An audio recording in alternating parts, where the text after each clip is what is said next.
Muscle tissue. All muscle tissue has the function of producing movement. There are three types. They are skeletal muscle, cardiac muscle, and smooth muscle. Skeletal muscle, of course, are the muscles that you are most familiar with. Your pecs, your biceps, your calves. These are the muscles that are attached to your skeleton. They move your skeleton to create locomotion, and they are called, therefore, skeletal muscle. They are composed of skeletal muscle tissue.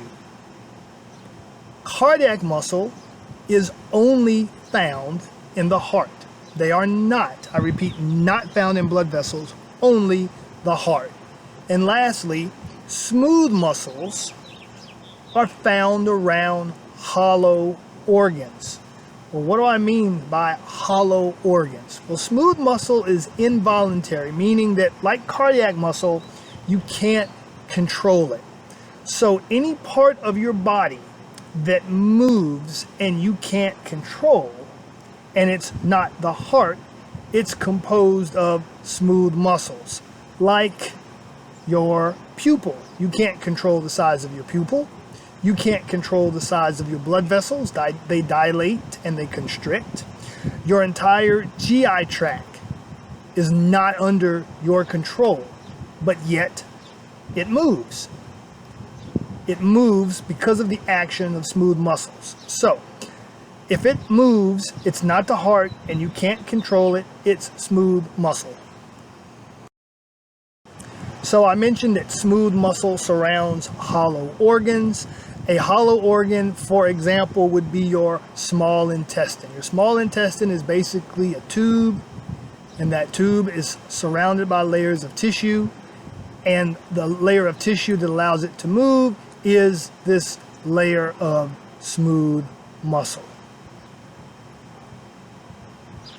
You would see the same situation in a blood vessel or your respiratory passages. Hollow lumen, as it's called, surrounded by various layers of tissue, and one of those layers would be smooth muscle, which allows it to move. I mentioned that there are three types of muscle, and here they are. Top left, this is skeletal muscle. Top right, this is cardiac muscle. Bottom, you have smooth muscle. Notice that the skeletal muscle and the cardiac muscle have these up and down banding patterns, which we call striations.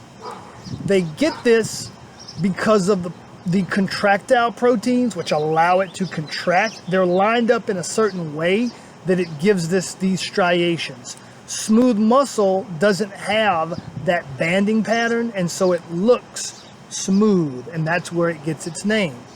You will not have to identify smooth muscle. I do want you to know what it does, where it's found. So its function and where it's found, but you will not have to identify it. That leaves skeletal and cardiac muscle. First, you want to identify the tissue as muscle tissue. Therefore, you look for the striations. If you see striations, you go, aha, this is definitely muscle tissue. Next, you just have to determine, is it skeletal muscle or is it cardiac muscle? Skeletal muscle, the cells tend to be very, very long, and they have multiple nuclei. If we look at this top image, cardiac muscle, the cells are shorter and they're not as regular. That is, they're different lengths. And most importantly, they have these little junctions which appear as dark bands, but these are actually little junctions that connect them, which are called intercalated discs. Skeletal muscle does not contain intercalated discs. So when you see these intercalated discs, you know you're looking at cardiac muscle. So again, first you identify it as muscle tissue by the striations. If you see that the cells are short as opposed to really long, and you notice the intercalated discs, then you know you are looking at cardiac muscle. If you don't see the intercalated discs, you know you're looking at skeletal muscle. Okay, let's put this to the test. Which type of muscle tissue is this? Well, you see the striations, you see the multiple nuclei, see these very long cells. Do you see any intercalated discs? No, you do not. So this is skeletal muscle. What about this tissue? You see the striations? Yes. Do you see intercalated discs? Yes, you do. Therefore, you know this is cardiac muscle tissue. And remember, you will not have to identify smooth muscle tissue.